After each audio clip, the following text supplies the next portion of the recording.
ট্রম্পেট মাছের নতুন রেসিপি, দই ট্রম্পেট।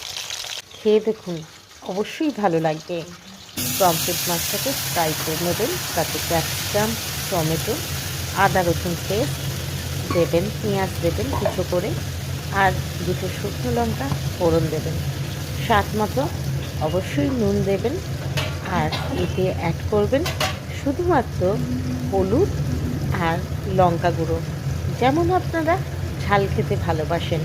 এটা একটু মাখা মাখা হবে, যেটা আপনি চাইলে রুটি বা ভাতের সাথে খেতে পারবেন। এইভাবে কিন্তু অবশ্যই করে দেখবেন একবার।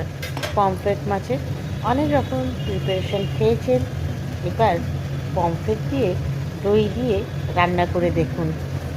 আপনাদের কেমন লাগবে অবশ্যই জানাবেন।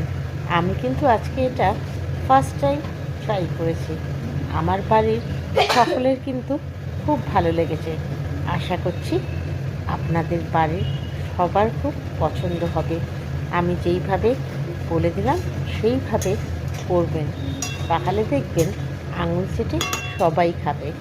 আর যারা আপনার রান্নার এতদিন কোনো প্রশংসা করেনি, তারাও দেখবেন আপনার রান্নার প্রশংসা করবে। মশলাটা ভালো করে কষে নিয়ে তাতে আদা রসুন লঙ্কা পেস্ট দেবেন, তারপর পেঁয়াজ কুচি দিয়ে মশলাটাকে বেশ করে কষিয়ে নিয়ে অল্প কিন্তু জল দেবেন। সেই ভাপেই কিন্তু